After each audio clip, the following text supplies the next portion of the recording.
As of the making of this script, Sea of Thieves is undergoing maintenance. By the way, for those who have the game and want to join my guild, the Parliament of Hoots, just give me a friend request on my PSN account, Hoot in the Dark, and ask for an invitation. I'm not sure if you can request to join, but that's how you can join Captain Hoots and sail the Sea of Thieves in the Parliament of Hoots Guild.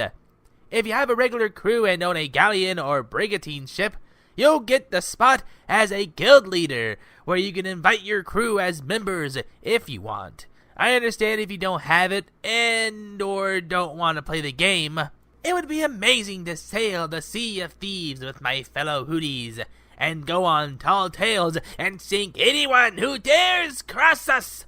But with that bit of guild plugging out of the way, let's get to today's review. That's it! Yeah, that's it! Oh yeah, Hank's Dirty Laundry. I did say in my last review that I would be discussing this episode, and that's what we're gonna do. The time Hank was not only accused of renting smut from his local video store. For those who are too young to know what that is, a video store is a magical place where you go to rent your movies. We're at VHS, or home video system, which was before DVDs, although Betamax was slightly better. But that didn't last long. Anyways, it leads Hank to facing said video store in court and fighting to clear his name, while also fighting to get out of the grip of the Beast. What's the Beast? Well, let's get to the episode and I'll explain later. We start with a beautiful day. The birds are singing, 2 majestic doves fly by, Hank waving to Dale, honking for Bill, as Peggy folds the laundry. Hank arrives home from a hard day at Strickland's when he sees his unmentionables. Peggy, you know how Hank is about his boxers. He has enough to deal with his gluteal issues. He don't need that flapping in the breeze for all to see. Speaking of unmentionables. Jeez, Luann, I'm glad to see you back, considering this is an older episode, but not like that. Get some clothes on, girl. The Hills go to Megalomart looking for a new dryer when an employee asks if they have any questions, and Hank schools him on the propane dryer compared to an electric dryer. Meanwhile, Luann sees Buckley, who's been promoted to greeter. I'm not gonna lie, this is one of the cute moments with them together, maybe because Buckley only has 2 words, though one of them is his signature catchphrase. Hey. Hank wraps up his propane sales pitch by handing him his business card as Peggy chooses to spin more, cause the propane hustle don't stop for the Mac Daddy of Heinlein County. The employee asks if they'd be interested in a Megalo card, and at first he turns it down, but after Peggy reads off the benefits, Hank applies for one. Meanwhile, Bobby goes and sees Luann, see what she's doing, kicking off the B-plot, thinking that Hank and Peggy are setting up a birthday surprise for him. I'm not gonna speed run through this one like the other one. They're both really good plots, so I'll just talk about the B-plot when it comes back up. As Hank is paying for his dryer, he's informed that his credit has been rejected, the employee not telling him why, while Bobby rides by on a bike, not making the situation any better. Hank gets some help from his coworker Melinda to get to the bottom of why his credit was rejected, him thinking she can't look at his credit without sending permission. Nah, it's a piece of cake. All you need is a $10 processing fee. I'll just deduct that from your paycheck. He discovers that he owes $20 to Arlen Video for an overdue video. The employee saying that the overdue video was a copy of Cuffs and Collars, to which Hank denies ever renting or knowing any video by that name. Meanwhile, Bobby and Luann are looking at the movies, Bobby thinking that they're here to get a movie for his birthday. Hank asking if they know what Cuffs and Collars is, to which they don't. He demands that the fee be removed. When he's told that it can't be removed, he wants to know who made the mistake, the employee or the computer, so he knows which ass to kick. And he will, trust me. You think he's above kicking a computer's ass? This is Hank Hill we're talking about here. Peggy begs Hank to pay the fine so they can get a new dryer, and Hank refuses to pay something that he didn't rent, going as far as looking to prove that the tape is still in the store. Where would cuffs and collars be? Action adventure? Action comedy? Action? Make a left.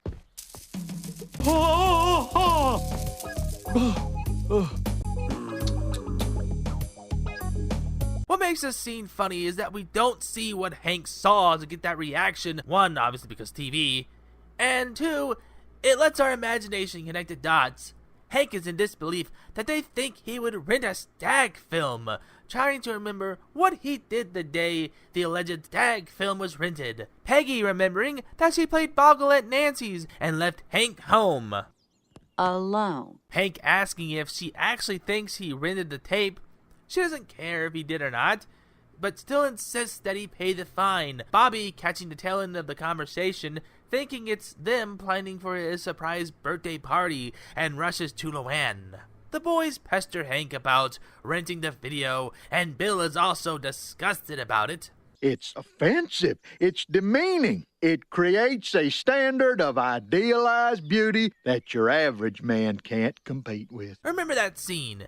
If you think this is uncharacteristic of Bill to say, you might be right. It's here that Dale explains the beast. Now your name and particulars have been fed into every laptop, desktop, mainframe, and supermarket scanner that collectively make up the global information conspiracy, otherwise known as the Beast. Hank brushes off Dale's warning about this high-tech boogeyman when he receives a call while at work from someone named Matt, who Hank thinks is a past customer, but it's revealed to be a prawn telemarketer.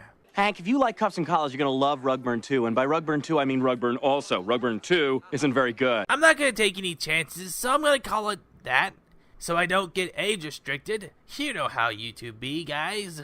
A crowd gathers at Hank's office, and he quickly hangs up before telling them to remove him from the address list as the Beast saves his address and begins sending products to his house.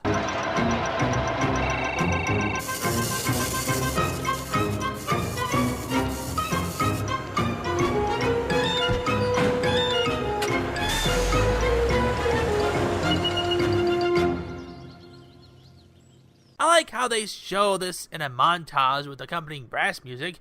Shows the process of the Beast printing shipping labels to the packages being sent from plane to semi-trucks, then to his mailbox.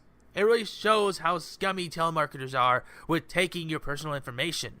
Hank sees the packages as Bill shames him. Hell, what you do in the privacy of your own home is disgusting enough, but to let it spill out into our streets where my future children will someday play, well, that is going too far. Shame! Shame! Peggy makes a second attempt to beg Hank to just pay the fine, and Dale offers to give him his second identity to start a new life, Rusty Shackelford, which is a really nice thing for Dale to do considering he's pretty much giving up his secret identity. I mean, before he actually had to give it up later in the series when the real Rusty Shackelford comes to Arlen in Season 11, Episode 9, Peggy Gone to Pots. Hank asks him to help him get these nasty products back to the post office when Bobby comes home on the school bus, Peggy telling him not to get off the bus, making him think the packages are for him. At the post office, he tells them to return them to where they came from and remove his name from the mailing list, as informed that they can't do that, and to call the company and tell them to take him off, asking if he wants to file a complaint. They can put it in the computer when Dale freaks out. And an old lady named Pamela Siegel picks up one of the packages. Which, fun fact, Pamela was actually voiced by Pamela Adlin, who also voiced Bobby. I'm pretty sure the post office employee was voiced by Brittany Murphy. It's hilarious that she embarrassed him in front of everyone there. Hank tries to make a speech that he's doing it for them, so the Beast don't do the same to them. The employee asking Boomhauer if he knows him, to which he says he don't, trying to put the moves on her, cause the hustle don't stop for old Boomhauer. They try to ditch the evidence at the dump, and Hank asks Dale if all this talk about the Beast was just made up. Oh no, everything has been foretold in the book of Revelations. You just stepped in a diaper. The cops arrive. Hank turns to the boys to see that they vanished. When the cop asks him for his license to run to the computer, Hank makes a run for it, pulling a spy hunter move by spraying some fun foam on the ground to slip up the cops as he makes his escape. And for those who are wondering, Spy Hunter was a retro game from 1984 by Billy Midway for arcade machines. It's a classic car game that was inspired by James Bond and was even supposed to be a James Bond game. But anyways, back at home, Bobby and Luann practice his entrance when he enters the house for his surprise birthday party and his reaction. This is by far one of the cutest B-plots in the series. I really like B-plots like this that are about Bobby and Luann, and like with Dale and Peggy, they do have really funny side plots. Speaking of cute scenes, we see Peggy driving and singing when she sees Hank doing a one-man protest at Arlen Video with dirty clothes, showing that he went straight to Arlen Video to protest and...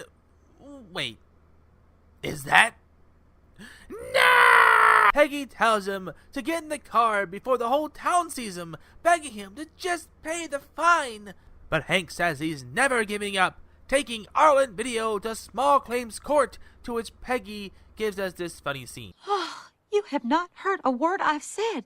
What do I have to do to get through to you? Do I have to take off my shirt and dance like the women in your movies? I don't rent those movies. She tells him that if he wants to keep up this battle, then he'll have to do it alone, leaving Hank to battle the beast by himself. The boys feel bad about Hank's current predicament, Peggy drinking a beer with them, which is just too funny. Him thinking John Redcorn was honking for him in support, but was just getting Nancy. Dale's over here laughing at Hank. Meanwhile, Nancy just drove off with John Redcorn for some headache treatment. Poor Dale. A mysterious stranger drops off some videos and an envelope at Hank's door and rings the doorbell. And Bobby picks him up, thinking they're his presents. Look what Dad got me. There's Cuffs and Collars and a whole bunch of other cop movies. Jailbait, Hung Jury. How dare you try to expose my son to these, police tapes that are so degrading to, law enforcement officials. Peggy thinks that Hank got them before storming off. Hank reads the note that looks like a creepy ransom note, and it is revealed that the mysterious stranger believes him, telling him that the answer is in the tapes. Thus begins Hank's mission to clear his name by watching Prawn. Hank takes some precautions before beginning his research. It's here that we get the legendary scene of Hank trying to get his pen to work, literally, and Peggy's reaction, thinking he's doing what you think I meant with that previous statement. Frisk you? What kind of cop are you? A bad one.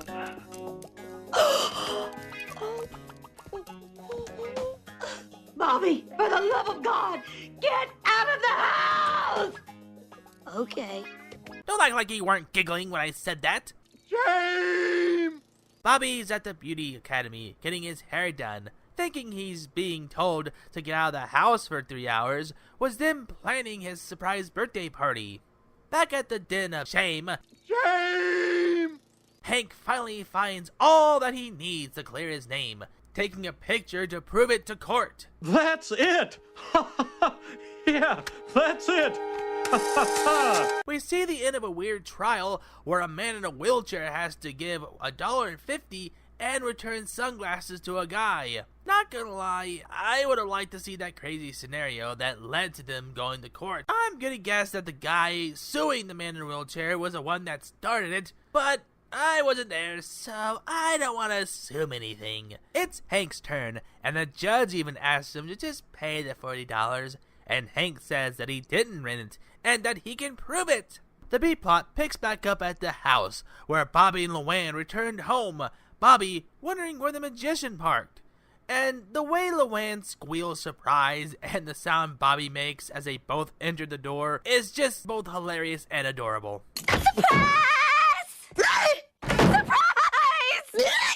Back at the trial, Hank proves that he didn't rent Cuffs and Collars by bringing up the most craziest detail that I just have to show you the scene because I don't think I can explain it properly in words.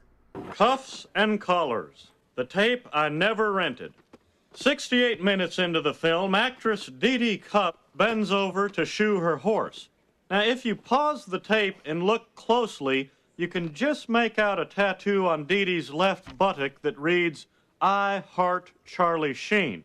Also makes an uncredited cameo in Jailbait. Now, at the 70-minute mark, Dee Dee bends over to shoe a donkey. What do we see on her left buttock? Nothing.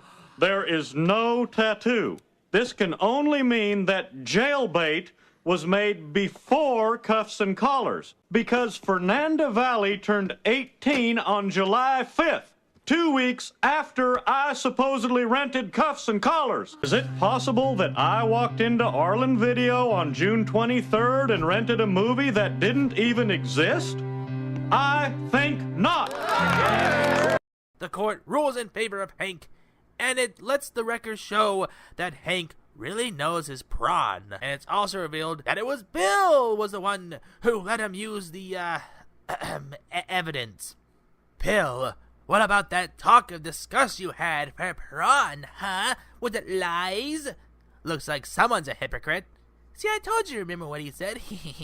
Hank and Peggy return to the Megalomart to see if his credit is once again cleared, and are finally able to walk out with a new dryer. Bobby thinking that's what they got him for his birthday, ending the episode with him declaring that this is the best birthday ever. And that was Hank's Dirty Laundry. What'd you think? Let me know in the comments what you thought of the episode and my review. Did you like it, dislike it? Your feedback means so much, and it's amazing to hear from you guys, new viewers and fellow Hooties. Don't forget to like and share with your fam. If you're new to the channel, subscribe today and join the Parliament of Hoots. And until then, I'll see you guys when you visit the Allery again, and I give my hoot in the dark. Shame! Thank you so much for watching. Join the Parliament of Hoots today and hit the bell to let you know when I go live or my next video is up. Don't forget to like the video and share with your fams. Let me know what you guys think of this episode in the comment section below. Check out these 2 videos, it'll take you to more of my content. Don't forget to follow me on my other platforms, Twitter and PlayStation Network. I might get a Twitch sometime, but in the near future. Until then, thank you guys so much for watching as I gave my hoot in the dark.